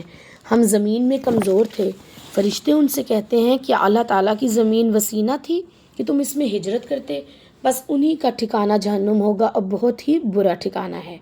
یہاں پہ ہجرت نہ کرنے والوں کی سزا بتائی گئی ہے، جو لوگ قیامت کے دن سامنے آئیں گے، جن کی روحیں قبض کی جائیں گی کہ تم لوگوں نے کیوں نہیں دنیا میں اللہ تعالیٰ کے لیے کوئی کام کیا، تو وہ یہی کہیں گے ہم تو دنیا میں بڑے کمزور تھے، ہم پہ بڑا ظلم و ستم ہوتا تھا۔ تو ان کے بارے میں یہ آیت ہے کہ اگر تم پر ظلم و ستم ہوتا تھا تو اللہ کی زمین بہت بڑی تھی، آپ ایک جگہ سے دوسری جگہ جا سکتے تھے۔ تو یہ ہمارے لیے بھی ہے کہ جہاں پہ ہمارے کچھ دوست بھائی کچھ ایسی ایٹماسفیئر ہوتا ہے جو دین اسلام کے اوپر عمل پیرا ہونے میں ہمارے لیے مشکلات پیدا کرتا ہے، تو اس جگہ کو چھوڑ دیں، اس جگہ کو چھوڑ کے آگے نکلیں اور ان لوگوں میں اٹھے بیٹھیں جو ہمیں شریعت کے قانون پہ ہمارے جو ہے معاون و مددگار رہیں۔ آیت نمبر 98 ہے، ان کمزور مردوں اور عورتوں اور بچوں کی سوا جو نہ کسی منصوبہ کی طاقت رکھتے ہیں اور نہ ہی نکلنے کا راستہ پاتے ہیں۔ اچھا، یہ ایکسیپشنل کیس ہے کہ اگر واقعی کوئی کمزور مرد ہے، کوئی بالکل معذور ہے، کسی کے گھر میں کوئی اور اس کے علاوہ والی وارث نہیں، تو ہاں وہ جہاد سے یا ہجرت سے جو ہے وہ، کیونکہ اللہ تعالیٰ ہر ایک کے معاملات کو جانتے ہیں، بہتر انداز میں جانتے ہیں، وہ دلوں کے راز کو، وہ انسان کی نیتوں کو جانتے ہیں، وہ انسان کے شارق سے بھی زیادہ قریب ہیں، تو ان کو بہتر پتہ ہے کہ کوئی اگر بیٹھا رہا ہے تو کس ریزن سے رہا ہے۔ آیت نمبر 99 ہے، چنانچہ یہ لوگ ہیں امید ہے کہ اللہ تعالیٰ انہیں معاف کر دے گا، اللہ تعالیٰ ہمیشہ اسے بڑا درگزر کرنے والا بخشنے والا ہے۔ اس میں ہے کہ اللہ تعالیٰ پہ ڈیپینڈ کرتا ہے کہ اللہ تعالیٰ نیتوں کو جانتے ہیں کہ وہ کس انسان کو بیٹھے رہنے پر معاف کر سکتے ہیں۔ آیت نمبر 100 ہے، جو کوئی اللہ کی راہ میں ہجرت کرے گا وہ زمین میں بہت جگہ اور کشادگی پائے گا، اور جو اپنے گھروں سے اللہ اور اس کے رسول کی طرف ہجرت کے لیے نکلا پھر راستے میں اسے موت آ گئی، یقیناً اس کا اجر اللہ تعالیٰ پر واجب ہو گیا، اللہ تعالیٰ ہمیشہ ہی بڑا بخشنے والا بہت رحم کرنے والا ہے۔ اب اللہ تعالیٰ اس آیت میں فرما رہے ہیں جو میرے راستے میں اگر نکلا ہے نا تو میں اپنی زمین اس کے لیے وسیع کر دوں گا، اور جو میرے راستے میں نکلا ہے اور ابھی وہ مقام پہ نہیں پہنچا اور اس کو موت آ گئی ہے تو اس کا اجر اتنا ہی ہے جتنا ہجرت کرنے والے کا ہوگا، کیونکہ اس نے ارادہ کر لیا تھا اور وہ سفر کے لیے نکل گیا تھا۔ اگر ہم موضوع کے حوالے سے بات کریں تو رکوع نمبر 11 کا موضوع بھی یہی ہے کہ دارالاسلام میں جمع ہو جاؤ، یعنی کہ انسان جو اسلام کا دائرہ ہے اس کے اندر رہو، اور اس کا مقصد یہ ہے کہ اللہ کے راستے میں جو ہے وہ آپ نے ہجرت کرنی ہے انشاءاللہ تعالی۔ ہم بھی اللہ سے دعا کرتے ہیں کہ ہمیں بھی ہجرت کی جو ہے توفیق عطا فرمائے۔ کامیاب لوگ کون ہیں؟ وہ جو اللہ کے راستے میں ہجرت کرتے ہیں، یہ لوگ کامیاب ہیں۔ اور ناکام لوگ کون ہیں؟ جو اپنے نفس کی بات مانتے ہوئے اپنے نفس پر ظلم کرتے ہیں۔ تو آئیے دعا کرتے ہیں کہ اللہ تعالیٰ ہمیں ایسے لوگوں میں شامل نہ کرنا جو اپنے نفس پہ ظلم کرتے ہیں، بلکہ ان لوگوں میں شامل کرنا جو دائرہ اسلام کے اندر اس فیملی کے اندر ہیں۔ اللہ تعالیٰ ہمیں جو ہے وہ دین اسلام پر قائم رہنے والے لوگوں کا دوست بنا دینا، آمین ثم آمین۔ رکوع نمبر 12 کو دیکھتے ہیں، آیت نمبر 101 ہے، اور جب تم زمین میں سفر کرو تو تم پر کوئی گناہ نہیں کہ تم نماز قصر کرو۔ یہ اللہ تعالیٰ کا ایک احسان ہے مومنوں پر کہ قصر نماز بنائی ہے، اور اس احسان کو خوش دلی سے قبول کرنا ہے۔ سم ٹائم لوگ جو ہوتے ہیں وہ سفر میں بھی کہتے ہیں ہم تو پوری نماز پڑھیں گے، لیکن اللہ تعالیٰ کی رخصتوں کا فائدہ اٹھانا چاہیے، جو اللہ تعالیٰ نے ہم پر نعمتیں تمام کی ہیں ان سے بھرپور فائدہ اٹھانا چاہیے۔ اور اگر تمہیں ڈر ہو کہ کفار تمہیں فتنے میں ڈال دیں گے تو بلا شبہ کافر تمہارے کھلے دشمن ہیں۔ آیت نمبر 102 ہے، اور جب آپ ان میں ہوں تو ان کے لیے نماز قائم کریں، تو ان میں سے ایک جماعت آپ کے ساتھ کھڑی ہو۔ یہ صلاۃ خوف ہے، یعنی کہ جنگ کی نماز کے بارے میں بات ہو رہی ہے کہ نماز کہیں پہ بھی معاف نہیں ہے، نہ سفر میں، نہ حضر میں، نہ جنگ میں۔ تو آپ جب ان میں ہوں تو ان کے لیے نماز کو قائم کریں، اور ان میں سے ایک جماعت آپ کے ساتھ کھڑی ہو اور وہ اپنا اسلحہ اٹھائے رکھیں۔ چنانچہ جب وہ سجدہ کر چکیں تو وہ آپ کے پیچھے ہو جائیں، اور دوسرا گروہ جس نے ابھی نماز نہیں پڑھی اب وہ آ کر آپ کے ساتھ نماز پڑھیں، اور وہ اپنا اسلحہ اور اپنا حفاظت سامان جو ہے وہ اٹھائے رکھیں۔ کفار چاہتے ہیں کاش تم اپنے اسلحے اور اپنی حفاظت سے غافل ہو جاؤ، چنانچہ وہ تم پر ایک ہی بار ٹوٹ پڑیں گے، اور تم پر کوئی گناہ نہیں اگر تمہیں بارش کی تکلیف ہو یا اگر تم بیمار ہو، یا اپنا اسلحہ رکھ دو لیکن اپنے بچاؤ کی تیاری رکھو۔ بلا شبہ اللہ تعالیٰ نے کافروں کے لیے رسوا کن عذاب تیار کر رکھا ہے۔ پھر جب تم نماز خوف سے فارغ ہو جاؤ تو کھڑے ہوئے اور بیٹھے ہوئے اور اپنے پہلوؤں پر لیٹے ہوئے اللہ تعالیٰ کو یاد کرتے رہو۔ چنانچہ جب بے خوف ہو جاؤ تو نماز مکمل ادا کرو۔ بلا شبہ مومنوں پر نماز مقررہ اوقات میں فرض کی گئی ہے۔ آیت نمبر 104 ہے، اور اس قوم کے تعاقب میں ہمت نہ ہارو۔ اگر تم تکلیف اٹھا رہے ہو تو بلا شبہ وہ بھی تکلیف اٹھا رہے ہیں جیسا کہ تم تکلیف اٹھا رہے ہو، جبکہ تم اللہ تعالیٰ سے وہ امید رکھتے ہو جو وہ امید نہیں رکھتے۔ اللہ تعالیٰ ہمیشہ سے خوب جاننے والا، بڑا حکمت والا ہے۔ آیت کا موضوع دیکھتے ہیں کہ بیداری اور ہر وقت تیاری کا حکم ہے، یعنی کہ ہر وقت جنگ کی تیاری، اور مقصد ایک زندگی کی اگر بات کریں تو اللہ کی یاد کے لیے نماز کو قائم کرنا ہے انشاءاللہ۔ کامیاب ہوگے وہ لوگ جو اللہ تعالیٰ سے امید باندھتے ہیں، جو دشمن کے تعاقب کرنے میں کمزوری نہیں دکھاتے، جو نماز میں وقت کی پابندی کرتے ہیں، جو اپنے رب کو کھڑے بیٹھے لیٹے ہر حال میں اللہ تعالیٰ کو یاد کرتے ہیں۔ اور ناکام ہوگے وہ لوگ جو دشمن کے مقابلے میں اپنی کمزوریاں دکھاتے ہیں، جو اللہ تعالیٰ سے نا امیدی کا رشتہ باندھتے ہیں۔ اللہ تعالیٰ سے دعا کرتے ہیں اس رکوع کو دیکھتے ہوئے کہ ہمیں نماز وقت کی پابندی کے ساتھ جو ہے ادا کرنے کی، خشوع اور خضوع کے ساتھ ادا کرنے کی توفیق عطا فرمائے، آمین ثم آمین۔ رکوع نمبر 13 کو دیکھتے ہیں، آیت نمبر 105 ہے، یقیناً ہم نے آپ کی طرف برحق کتاب نازل کی ہے تاکہ آپ لوگوں کے درمیان اس کے مطابق فیصلہ کریں، جس سے اللہ تعالیٰ نے آپ کو شناسا کیا ہے، اور آپ خیانت کرنے والوں کی خاطر جھگڑنے والے نہ ہو جائیں،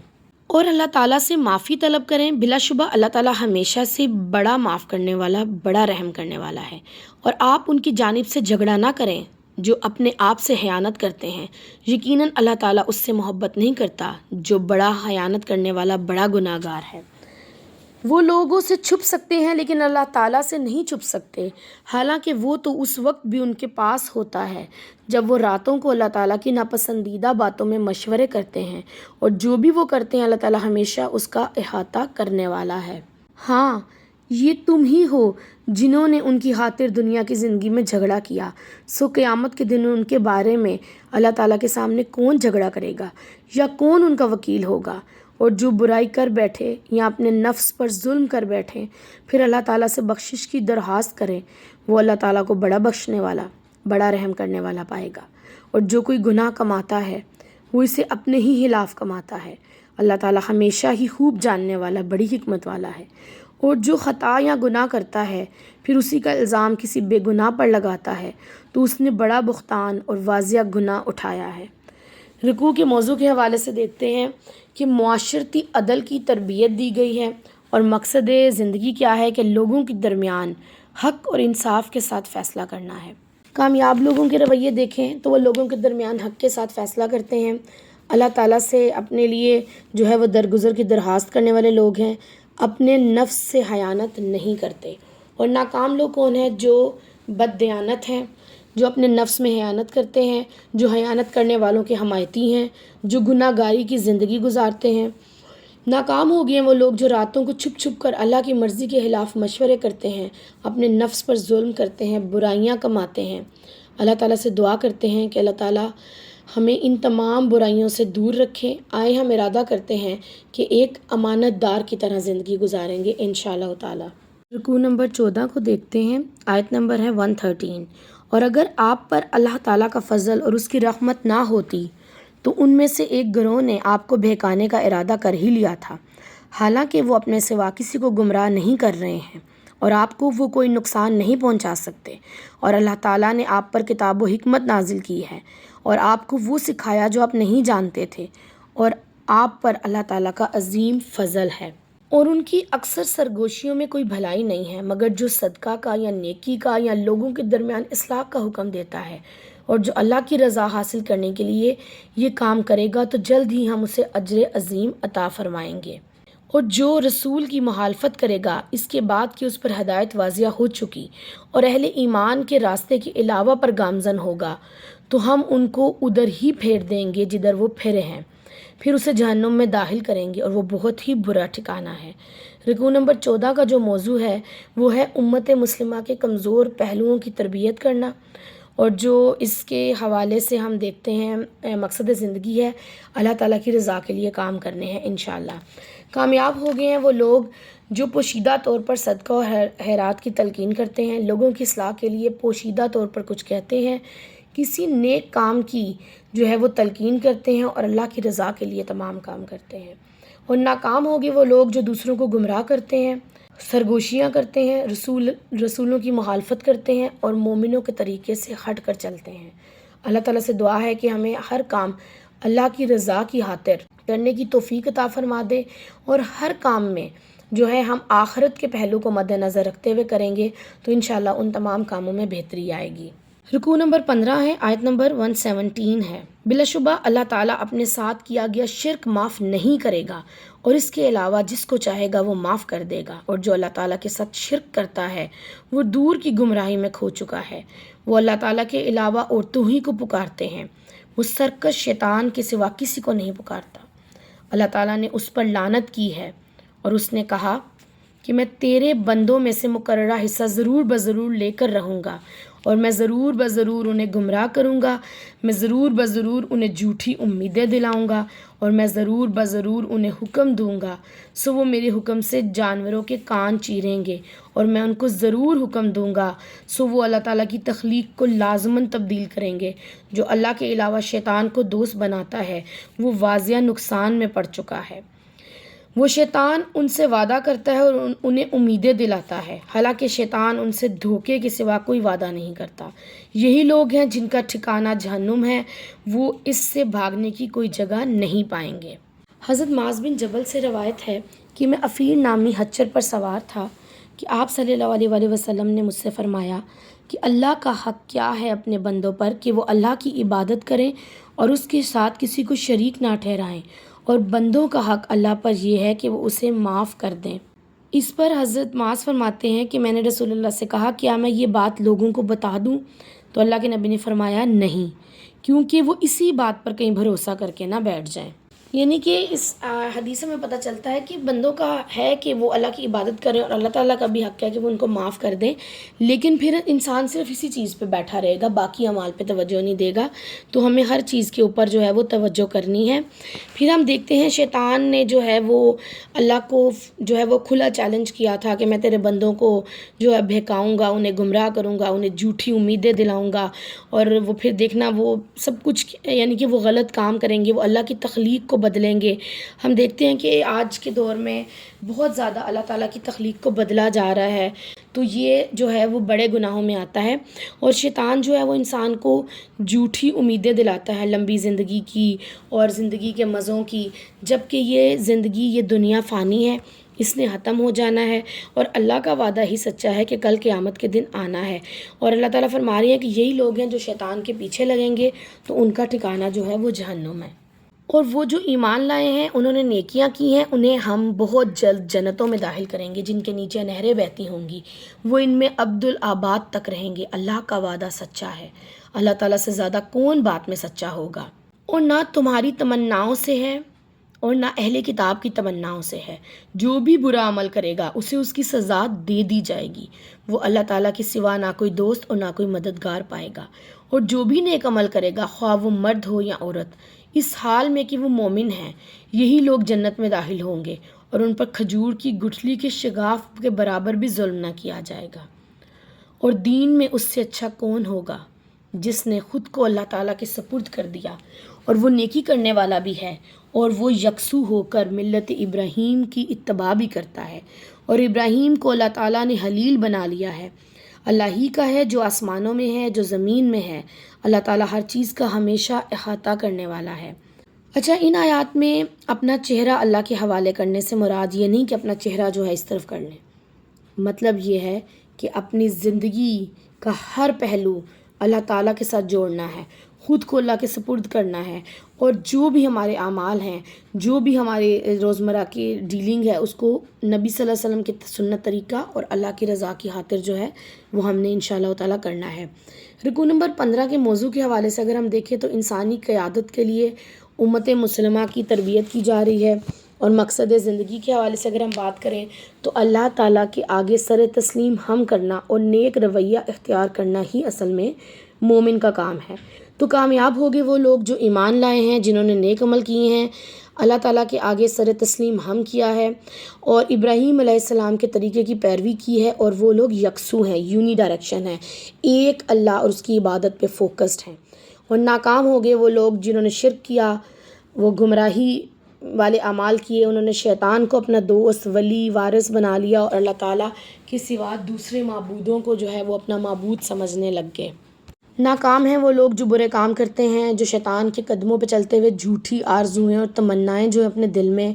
جو ہے وہ ڈال لیتے ہیں۔ ناکام ہو گئے ہیں وہ لوگ جنہوں نے اللہ تعالیٰ کی بنائی ہوئی ساخت، اللہ کی بنائی ہوئی تخلیق میں رد و بدل کیا ہے۔ اللہ تعالیٰ سے دعا کرتے ہیں کہ اللہ تعالیٰ ہمیں بہترین طریقہ زندگی سکھا دے۔ انشاءاللہ اللہ تعالیٰ سے دعا ہے کہ ہماری انفرادی اور اجتماعی زندگی کو اللہ تعالیٰ جو ہے وہ خدا روحی بنا دیں، خود روحی نہ بنائیں، اور ہم اپنے آپ کو سرنڈر کرتے ہوئے اپنی حوالگی جو ہے وہ اللہ تعالیٰ کے حوالے کرتے ہیں انشاءاللہ تعالیٰ۔ رکوع نمبر 16 کو دیکھتے ہیں، آیت نمبر 127 ہے، اور لوگ آپ سے عورتوں کے بارے میں فتویٰ پوچھتے ہیں، آپ کہہ دیں اللہ تعالیٰ تمہیں ان کے بارے میں فتویٰ دیتا ہے، اور جو اس کتاب سے یتیم عورتوں کے بارے میں تمہیں سنایا جاتا ہے، جنہیں تم ان کا مقرر کردہ حق نہیں دیتے، اور تم سے نکاح کی رغبت رکھتے ہو، اور کمزور بچوں کے بارے میں بھی، اور یہ کہ تم یتیموں کے بارے میں انصاف پر قائم رہو، اور جو بھی تم بھلائی کرو گے بلا شبہ اللہ تعالیٰ اس کو جاننے والا ہے۔ اور اگر کسی عورت کو اپنے شوہر سے زیادتی یا بے روحی کا خطرہ ہو تو ان دونوں پر کوئی گناہ نہیں کہ شوہر اور بیوی آپس میں جو بھی صلح کر لیں، اور صلح بہرحال بہتر ہے۔ لالچ ہر نفس میں موجود ہے، اور اگر تم احسان کرو اور تقوی اختیار کرو تو یقیناً اللہ تعالیٰ اس سے باخبر ہے جو تم کرتے ہو۔ اور تم بیویوں کے درمیان عدل کی ہرگز استطاعت نہیں رکھتے، خواہ تم خواہش بھی کرو، چنانچہ تم بالکل ایک ہی جانب نہ جھک جاؤ، گویا دوسری کو لٹکا چھوڑو۔ اور اگر تم اصلاح کرو اور پرہیزگاری اپناؤ تو اللہ تعالیٰ بڑا ہی بخشنے والا، رحم کرنے والا ہے۔ اور اگر وہ دونوں جدا ہو جائیں تو ہر ایک کو اللہ تعالیٰ اپنی وسعت سے بے نیاز کر دے گا۔ اللہ تعالیٰ ہمیشہ ہی بڑا وسعت والا، بڑا حکمت والا ہے، اور اللہ تعالیٰ ہی کا ہے جو بھی آسمانوں میں ہے اور جو بھی زمین میں ہے۔ اور تم میں سے پہلے جو لوگ کتاب دیے گئے تھے، بلا شبہ انہیں بھی اور تمہیں بھی ہم نے حکم دیا کہ اللہ تعالیٰ سے ڈر کر رہو، اور اگر تم نے انکار کیا تو یقیناً جو کچھ آسمانوں میں ہے، جو کچھ زمین میں ہے، سب اللہ تعالیٰ ہی کا ہے۔ اللہ تعالیٰ ہمیشہ ہی بے نیاز ہے، قابل تعریف ہے۔ اللہ تعالیٰ ہی کا ہے جو آسمانوں میں ہے، جو زمین میں ہے، اللہ تعالیٰ ہی کارساز کافی ہے۔ آیت نمبر 133 کو دیکھتے ہیں، اور اگر وہ چاہے تو تمہیں لے جائے، اور اے لوگوں اور دوسروں کو لے آئے، اور اللہ تعالیٰ اس پر ہمیشہ بڑا قدرت رکھنے والا ہے۔ جو دنیا کے بدلے کا ارادہ رکھتا ہے، اللہ تعالیٰ کے پاس تو دنیا اور آخرت کا بدلہ ہے۔ اللہ تعالیٰ سب کی سننے والا، سب کو دیکھنے والا ہے۔ اللہ رب العزت سورہ محمد کی آیت نمبر 38 میں فرماتے ہیں، اگر تم منہ موڑو گے تو وہ تمہارے بدلے کسی اور قوم کو لے آئے گا جو تم سے ایسے نہ ہوں گے بلکہ تم سے بہتر ہوں گے۔ اور اسی طرح اللہ تعالیٰ نے سمجھا دیا ہے کہ جو کچھ آسمانوں اور زمین میں ہے وہ سب میرا ہے۔ تو انسان کیوں سوچتا ہے کہ یہ میرا ہے، یہ اولاد میری ہے، یہ گھر میرا ہے، یہ بچے میرے ہیں، یہ جان میری ہے، یہ پیسہ میرا ہے۔ تو اس پہ اللہ تعالیٰ نے ریسٹرکٹلی جو ہے نا انسان کو بتا دیا ہے کہ یہ سب کچھ میرا ہے، تمہارا کچھ بھی نہیں ہے۔ رکوع نمبر 16 کا موضوع دیکھتے ہیں کہ عورتوں کے حقوق اور خاندانی نظام کے بارے میں بات چیت کی گئی ہے، اور مقصد زندگی ہے کہ آخرت کے بدلے کے لیے انشاءاللہ تعالی ہم نے اپنا ہر عمل کرنا ہے۔ کامیاب ہوگے وہ لوگ جو یتیموں کے ساتھ انصاف کرتے ہیں، بھلائی کرتے ہیں، صلح کرنے والے ہیں، احسان کرنے والے ہیں، اللہ سے ڈر کر رہنے والے ہیں، جو بیویوں کے درمیان عدل کرنے والے ہیں، جو دنیا نہیں آخرت کا بدلہ چاہتے ہیں۔ اور ناکام ہوگے وہ لوگ جو یتیم لڑکیوں کے حقوق ادا نہیں کرتے۔ ناکام ہو گئے ہیں وہ لوگ جو بیویوں سے بدسلوکی کرتے ہیں، ان سے بے رحمی اختیار کرتے ہیں، اور ناکام ہیں وہ لوگ جو دنیا کا بدلہ چاہتے ہیں، اور ناکام ہے وہ رویہ جو کسی ایک بیوی کی طرف جھکتا ہے اور دوسری کو وہ یوں ہی لٹکتا چھوڑ دیتے ہیں۔ اللہ تعالیٰ سے دعا کرتے ہیں کہ اللہ تعالیٰ ہم آخرت کے لیے جو ہے نا ہمارے اعمال میں بہتری عطا فرما دے، اور ہم چاہتے ہیں کہ ہم اپنی طاقت، ہمت، اپنی صلاحیت، اپنا مال، اپنا وقت اس دنیا کے لیے نہیں آخرت کے لیے لگائیں، اور اس کے لیے ہم آپ سے توفیق مانگتے ہیں۔ الہی ہماری دعاؤں کو قبول فرما لے، آمین۔ رکوع نمبر 17 کو دیکھتے ہیں، آیت نمبر 135 ہے، اے لوگو جو ایمان لائے ہو، انصاف کو قائم کرنے والے اور اللہ تعالیٰ کے لیے گواہی دینے والے بنو، اگرچہ تمہاری اپنی جانوں کے یا والدین کے اور رشتہ داروں کے خلاف ہو، اگر وہ امیر ہوں یا فقیر ہوں، اللہ تعالیٰ ان دونوں سے زیادہ حقدار ہے۔ چنانچہ خواہش نفس کی اتباع نہ کرنا کہ تم عدل سے باز رہو، اور اگر تم کج بیانی یا پہلو تہی کرو گے تو یقیناً جو بھی تم کرتے ہو اللہ تعالیٰ اس سے اچھی طرح باخبر ہے۔ اے لوگو جو ایمان لائے ہو، اللہ تعالیٰ پر اور اس کے رسول پر اور اس کی کتاب پر ایمان لے آؤ جو اس نے اپنے رسول پر نازل فرمائی ہے، اور اس کتاب پر بھی جو اس سے پہلے اس نے نازل کی، اور جو کوئی اللہ تعالیٰ کا اور اس کے فرشتوں کا اور اس کی کتابوں کا اور اس کے رسولوں کا اور آخرت کے دن کا انکار کرتا ہے تو یقیناً وہ دور کی گمراہی میں بھٹک گیا ہے۔ یقیناً وہ لوگ جو ایمان لائے پھر انہوں نے کفر کیا، پھر ایمان لائے، پھر کفر کیا، پھر کفر میں بڑھتے ہی چلے گئے، نہ ہی اللہ تعالیٰ ان کو معاف کرے گا اور نہ ہی وہ انہیں سیدھا راستہ دکھائے گا۔ آیت نمبر 138 ہے، آپ منافقوں کو خوشخبری دے دیں کہ ان کے لیے واقعتاً دردناک عذاب ہوگا، جو مومنوں کو چھوڑ کر کافروں کو اپنا دوست بناتے ہیں، کیا وہ ان کے پاس عزت تلاش کرتے ہیں؟ حالانکہ عزت تو ساری کی ساری اللہ تعالیٰ ہی کے پاس ہے، اور اللہ تعالیٰ نے اپنی کتاب میں تم پر حکم نازل کر دیا کہ جب تم سنو کہ اللہ کی آیات کا انکار کیا جا رہا ہے اور ان کا مذاق اڑایا جا رہا ہے تو ان کے ساتھ مت بیٹھو یہاں تک کہ وہ کسی دوسری بات میں مشغول ہو جائیں، ورنہ تم بھی اس وقت بلا شبہ انہی میں سے ہو جاؤ گے۔ یقین جانو اللہ تعالیٰ منافقوں کو اور کافروں سب کو جہنم میں جمع کرنے والا ہے۔ یہاں پہ ہم دیکھتے ہیں سورہ فاتر میں ہی اللہ رب العزت فرماتے ہیں کہ جو کوئی عزت چاہتا ہے اس کو جان لینا چاہیے کہ عزت تو ساری کی ساری اللہ کی ہے۔ تو اگر ہم بھی چاہتے ہیں کہ ہمیں عزت، مقام، مرتبہ ملے، ہر انسان جو ہے وہ چاہتا ہے سوسائٹی میں اس کو ایک مقام ملے، تو اس کو اللہ کی رسی کو مضبوطی سے تھامنا ہے، اسے اللہ والا بننا ہے، اللہ والوں سے محبت کرنی ہے، تو اللہ رب العزت اس کی عزت و تکریم میں اضافہ فرما دیں گے انشاءاللہ تعالی۔ آیت نمبر 141 ہے، اور جو تمہارے بارے میں انتظار میں رہتے ہیں، چنانچہ اگر اللہ تعالیٰ کی طرف سے تمہاری فتح ہو تو کہتے ہیں کیا ہم تمہارے ساتھ نہ تھے، اور اگر کافروں کے لیے کوئی غلبہ ہو تو ان سے کہتے ہیں کیا ہم تم پر غالب آنے والے نہ تھے، ہم ہی نے تمہیں مسلمانوں سے بچایا ہے، چنانچہ اللہ ہی قیامت کے دن تمہارے درمیان فیصلہ کرے گا، اور اللہ تعالیٰ کافروں کو مومنوں پر ہرگز کوئی راہ نہیں دے گا۔ رکوع کے موضوع کے حوالے سے دیکھتے ہیں کہ اسلامی نظام حیات کے اصول بیان کیے گئے ہیں رکوع نمبر 17 میں، اور مقصد زندگی ہے کہ انصاف کا علم بردار بننا ہے اور اللہ تعالیٰ کا گواہ بننا ہے۔ کامیاب لوگ کون ہیں، ان کا رویہ کیا ہے؟ جو انصاف کا علم بردار بنتے ہیں، اللہ تعالیٰ کے گواہ بنتے ہیں، سچی بات کہتے ہیں، جو اللہ، اس کے رسولوں پر، کتابوں پر، فرشتوں پر، آخرت کے دن پر ایمان لاتے ہیں۔ یہ دراصل کامیابی کا کرائٹیریا ہے، کامیاب لوگوں کا رویہ ہے۔ اب ناکامی کی طرف آتے ہیں کہ ناکام ہو گئے وہ لوگ جنہوں نے خواہش نفس کی پیروی کی، جنہوں نے عدل و انصاف سے کام نہیں لیا، جو گمراہی میں، دور کی گمراہی میں بھٹک گئے، جو ایمان لانے کے بعد کفر میں آ گئے، جنہوں نے اہل ایمان کو چھوڑ کر کافروں کو اپنا دوست بنایا، جنہوں نے عزت کی طلب میں انسانوں کے جو ہے نا غلامی کرنا شروع کی اور ان کے پاس جانا شروع کیا، حالانکہ عزت تو اللہ تعالیٰ کی اور اللہ والوں کی ہے، لیکن ناکام لوگ ہمیشہ انسانوں کے پاس عزت تلاش کرتے ہیں۔ ناکام ہیں وہ لوگ جو اللہ تعالیٰ کی آیات کا مذاق اڑاتے ہیں اور منافقت کی روش اختیار کرتے ہیں۔ اللہ تعالیٰ سے دعا کرتے ہیں کہ اللہ تعالیٰ ہمیں اس چیز کا شعور عطا کر دے کہ عزت تو ساری کی ساری اللہ تعالیٰ کی ہے اور اللہ والوں کی ہے، تاکہ ہم بھی انہی لوگوں کی صحبت اور انہی لوگوں کے ساتھ اٹھنا بیٹھنا شروع کر دیں جو اللہ والے ہیں۔ پارہ نمبر 5 ہے اور سورہ نساء ہے، اس کی چند آخری آیات کو دیکھتے ہیں۔ آیت نمبر 142 ہے، بلا شبہ منافق اللہ تعالیٰ کو دھوکہ دیتے ہیں، حالانکہ وہ اللہ تعالیٰ انہیں دھوکہ دینے والا ہے، اور جب وہ نماز میں کھڑے ہوتے ہیں تو سستی سے کھڑے ہوتے ہیں، وہ لوگوں کو دکھاتے ہیں اور اللہ تعالیٰ کو بہت ہی کم یاد کرتے ہیں۔ یہ منافق کی نماز کے بارے میں بتایا گیا ہے۔ ایک تو وہ سستی والی نماز ہوتی ہے، دوسری دکھاوے والی نماز ہوتی ہے منافقین کی۔ اور اسی طرح حضرت ابو ہریرہ سے روایت ہے کہ رسول اللہ نے فرمایا کہ منافق کے لیے نا فجر اور عشاء کی نماز بڑی بھاری ہوتی ہے، تو ضرور اپنا جائزہ لینا ہے کہ کہیں ہماری نمازوں میں سستی تو نہیں، کہیں ہم دکھاوے کی نماز تو نہیں پڑھتے، کہیں ہم فجر اور عشاء کے درمیان میں کہیں ان نمازوں میں سستی تو نہیں دکھاتے۔ اللہ تعالیٰ سے دعا ہے کہ اللہ تعالیٰ ہمیں مقررہ وقت پر خشوع اور خضوع کے ساتھ سنت طریقے سے نماز پڑھنے کی توفیق عطا فرمائے۔ اور جیسے نبی صلی اللہ علیہ وسلم کہتے تھے نا کہ نماز میری آنکھوں کی ٹھنڈک ہے، تو یا اللہ آپ سے دعا ہے کہ اس نماز کو ہماری بھی آنکھوں کی ٹھنڈک بنا دے، آمین۔ آیت نمبر 143 ہے، وہ درمیان میں ہی ڈاواں ڈول ہیں، نہ ان کی طرف ہیں نہ ان کی طرف ہیں، یعنی کہ یہ منافقوں کا کام ہے، وہ نہ اس طرف ہوتے ہیں نہ اس طرف ہوتے ہیں، اور جسے اللہ تعالیٰ گمراہ کر دیتا ہے تو آپ اس کے لیے ہرگز کوئی راستہ نہیں پائیں گے۔ حضرت عمر نے فرمایا کہ رسول اللہ صلی اللہ علیہ وسلم کا فرمان ہے کہ منافق کی مثال اس بکری کی طرح ہے جو دو ریوڑوں کے